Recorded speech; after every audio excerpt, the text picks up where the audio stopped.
তারেক রহমান দেশে ফেরার আগে রাজনীতিতে আরেক দফা মেরুকরণ।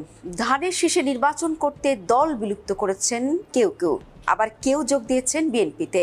তারেক রহমান ফেরার পর ধানের শীষের জোয়ারে সংসদে যেতে চান তারা, তবে চ্যালেঞ্জ হিসেবে রয়ে গেছে বিএনপির বিদ্রোহী প্রার্থীরা। ঝুলে রাখা আসনের শূন্যস্থান অবশেষে পূরণ করল বিএনপি। কে পাবে আর কে পাবে না সব জটিল হিসাব নিকাশ বদলে ২৮ আসনে শরিক প্রার্থীদের নাম ঘোষণা করেছে দলটি।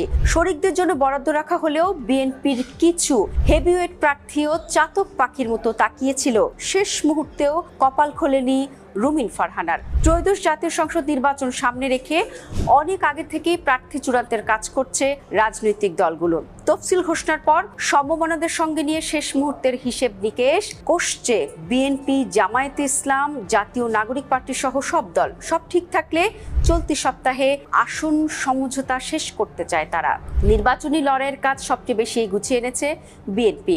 নির্বাচন সামনে রেখে ২ দফায় ২৭২ আসনের বিপরীতে প্রার্থী তালিকা ঘোষণা করেছে দলটি।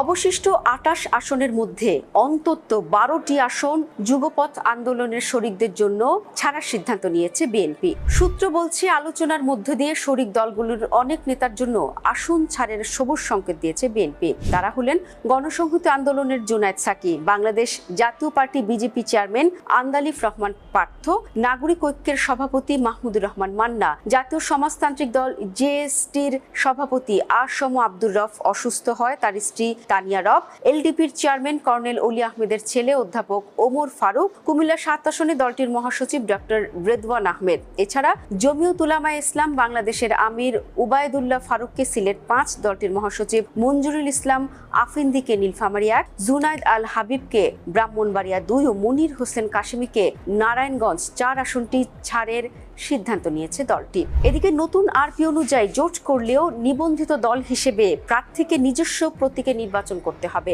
এতে বিএনপির সঙ্গে জোট করেও ধানের শীষ প্রতীকে নির্বাচন করার সুযোগ না থাকায় অন্তত ২ রাজনৈতিক দলের শীর্ষ নেতারা নিজ দল বিলুপ্ত করে আনুষ্ঠানিকভাবে বিএনপিতে যোগ দিয়ে প্রার্থিতা নিশ্চিত করেছেন। জোট করতে আগ্রহী দলগুলোর চিন্তা, ধানের শীষ প্রতীক নিয়ে নির্বাচন করতে না পারলে জিতে আসা কঠিন হয়ে পড়তে পারে। আর বিএনপিও মনে করছে, জোটের এমন প্রার্থী হেরে গেলে তাদের আসন কমার ঝুঁকি তৈরি হবে। ফলে প্রার্থী আত্মীকরণের কৌশল নিয়েছে দলটি।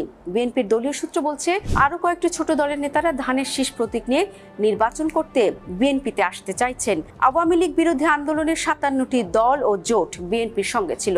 আগামী সংসদ নির্বাচনে দলগুলি ২২২টি আসনের দাবি করেছে বিএনপির কাছে। এদিকে নির্বাচনে অংশ নিতে সমমনা অনেক দলের নেতা নিজেদের দল বিলুপ্ত করে